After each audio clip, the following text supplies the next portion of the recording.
ഞാൻ യൂത്ത് കോൺഗ്രസ് സംസ്ഥാന പ്രസിഡന്റ് സ്ഥാനം രാജിവെക്കുകയാണ്.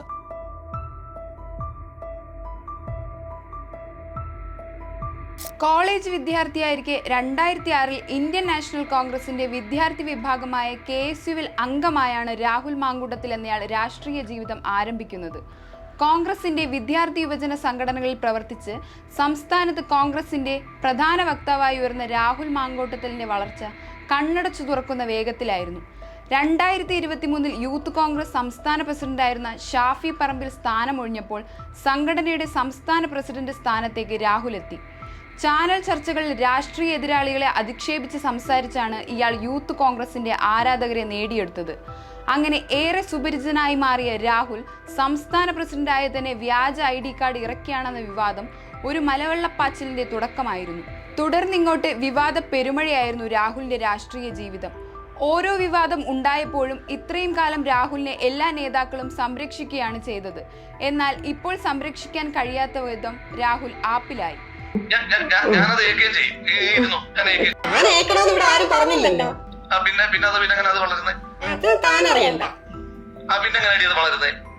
ഞാൻ നോക്കിക്കോളാന്ന് പറഞ്ഞല്ലോ. ആ കൊച്ചിനെ കാണുന്നവരെല്ലാം തന്തയില്ലാത്തവൻ തന്തയില്ലാതൊരു കൊച്ചു ഭൂമിയിലോട്ട് പൊട്ടി വീഴുമോ? പിന്നെ ആ കൊച്ചാരെ ചൂണ്ടിക്കാണിക്കുന്നേ? അതെന്നെ ചൂണ്ടിക്കാണിക്കും, പിന്നെ അല്ലാണ്ട് വേറെ ആരും ചൂണ്ടിക്കാണിക്കാനാണ് എനിക്കിരിക്കുന്നത്. അത്തരം ബുദ്ധിമുട്ടുകളാണ് ഞാൻ പറഞ്ഞോണ്ടിരിക്കുന്നത്. അതെനിക്ക് ബുദ്ധിമുട്ടാകത്തില്ല. പിന്നെ അല്ലാതെ ബുദ്ധിമുട്ടാകാതിരിക്കാൻ. രാഷ്ട്രീയത്തിലെ ഉന്നത സ്ഥാനം വഹിക്കുന്ന വ്യക്തിയാണ് മോശമായി പെരുമാറിയതെന്ന് പുതുമുഖ നടി റിനി ആൻ ജോർജ് പറഞ്ഞപ്പോൾ അത് രാഹുൽ മാങ്കൂട്ടത്തിലാണോ എന്ന ചോദ്യത്തിന് നടി നൽകിയത് നോ കമന്റ്സ് എന്ന ഉത്തരമായിരുന്നു.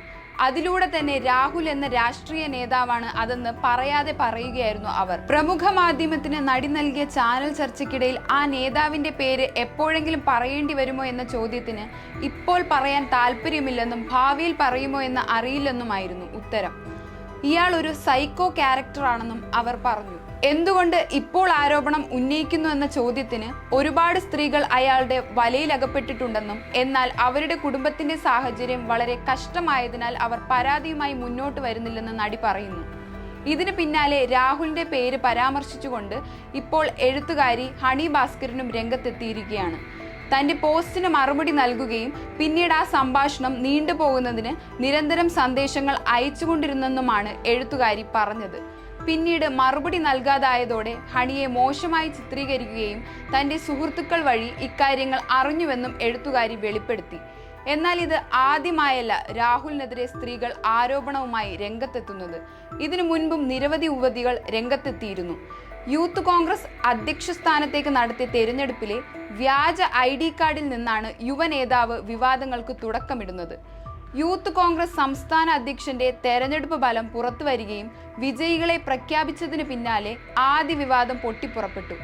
തെരഞ്ഞെടുപ്പിൽ അംഗങ്ങളെ ചേർക്കാൻ തെരഞ്ഞെടുപ്പ് കമ്മീഷന്റെ തിരിച്ചറിയൽ രേഖ വ്യാജമായി നിർമ്മിച്ചുവെന്ന പരാതിയുമായി ഒരു വിഭാഗം കേന്ദ്ര നേതൃത്വത്തെ സമീപിക്കുകയായിരുന്നു. വ്യാജരേഖയുണ്ടാക്കാൻ ഉപയോഗിച്ച ആപ്പിന്റെ വിവരങ്ങളടക്കം പുറത്തു വരികയും ചെയ്തതോടെയാണ് വിവാദങ്ങൾക്ക് വഴിതെളിച്ചത്. എന്നാൽ വിവാദം സംഘടനയ്ക്ക് അകത്തൊതുങ്ങിയില്ല. വ്യാജ തിരിച്ചറിയൽ രേഖ നിർമ്മാണം രാജ്യദ്രോഹ കുറ്റമാണെന്ന് ആരോപിച്ച് രാഷ്ട്രീയ എതിരാളികളും ലോക്സഭാ തെരഞ്ഞെടുപ്പിൽ തിരിമറി ലക്ഷ്യമിട്ടുള്ള റിഹേഴ്സലാണെന്ന ആരോപണവുമായി ഇടതു പാർട്ടികളും രംഗത്തെത്തി. ആരോപണത്തിൽ വിശദീകരണം ആവശ്യപ്പെട്ട് തെരഞ്ഞെടുപ്പ് കമ്മീഷനും രംഗത്തെത്തിയതോടെ ഒരു സംഘടനാ തെരഞ്ഞെടുപ്പ് സംസ്ഥാനമാകെ ചർച്ച ചെയ്യുന്ന നിയമപ്രശ്നം കൂടിയായി. എന്നാൽ ഇതുകൊണ്ട് നേതാവ് ഒതുങ്ങുമെന്ന് കരുതിയെങ്കിലും വീണ്ടും കുറച്ചു കാലങ്ങൾക്ക് ശേഷം രംഗപ്രവേശം ചെയ്തു. മറ്റൊരു ആരോപണം പാലക്കാട് നിയമസഭാ ഉപതെരഞ്ഞെടുപ്പിന് പിന്നാലെയായിരുന്നു. BJP സ്ഥാനാർത്ഥി C കൃഷ്ണകുമാറിന്റെ വോട്ട് നില താഴേക്ക് പോയതിനു പിന്നാലെ രാഹുൽ മാങ്കൂട്ടത്തിന് അഭിവാദ്യങ്ങളുമായി SDPI പ്രവർത്തകർ എത്തിയിരുന്നു. ആരവം മുഴക്കുകയും CPIM ഓഫീസിന് സമീപം പടക്കം പൊട്ടിച്ചുമാണ് ആഹ്ലാദ പ്രകടനം നടത്തിയത്. രാഹുൽ ജയിച്ചത് SDPIയുടെ പിന്തുണയോടുകൂടിയായിരുന്നു എന്നതായിരുന്നു ആരോപണം. പിന്നീട് ഇതിന് പ്രതികരണവുമായി രാഹുൽ രംഗത്തെത്തി. SDPIക്ക് നാട്ടിൽ പ്രകടനം നടത്താൻ അനുവാദമില്ലെങ്കിൽ അത് ജില്ലാ പോലീസ് മേധാവിയാണ് പരിശോധിക്കേണ്ടതെന്ന് രാഹുൽ പറഞ്ഞിരുന്നു. SDPI നിരോധിക്കപ്പെട്ട പ്രസ്ഥാനമല്ലെന്നായിരുന്നു മറുപടി.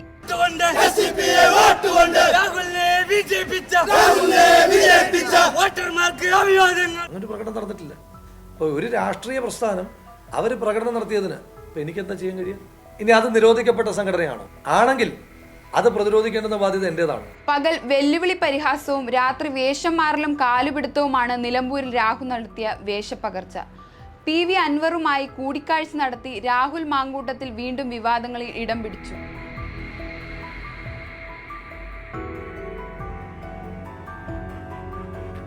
PV അൻവറിനെ കണ്ടത് മുന്നണി പ്രവേശനവുമായി ബന്ധപ്പെട്ടല്ലെന്നും പിണറായി സത്തിനെതിരെ പോരാട്ടം പ്രഖ്യാപിച്ചിട്ടുണ്ടെങ്കിൽ അതിന് ജയിക്കാൻ കഴിയുക UDF-നാണെന്നും അതിവൈകാരികമായി തീരുമാനങ്ങൾ എടുക്കരുതെന്ന് അൻവറിനോട് പറയാനായിരുന്നു പോയതെന്നും പറഞ്ഞായിരുന്നു അന്ന് രാഹുൽ മാങ്കൂട്ടത്തിൽ തടിതപ്പിയത്. മറ്റ് നേതാക്കളും പിന്താങ്ങിയതോടെ അതിൽ നിന്നും എസ്കേപ്പായി. പിന്നാലെ പാലക്കാട് നീല ട്രോളി വിവാദം പോലെ നിലമ്പൂരിൽ നടത്തിയ പെട്ടി നാടകമായിരുന്നു. അവിടെ രാഹുലും ഷാഫിയും നടത്തിയ പ്രഹസനങ്ങൾ മലയാളികൾ കണ്ടതാണ്. മുണ്ടക്കൈ ചൂരൽമര ദുരന്തത്തിൽപ്പെട്ടവർക്ക് വീട് വെച്ച് നൽകാനായി നാടുനീളെ പിരിച്ച യൂത്ത് കോൺഗ്രസ്കാർ ആ ഫണ്ട് തട്ടിയെന്ന വിവാദമായിരുന്നു പിന്നീട് വന്നത്. സമയബന്ധിതമായി വീട് വെച്ച് നൽകാതിരിക്കുകയും ഫണ്ട് മുക്കിയെന്നുമായിരുന്നു ആരോപണം.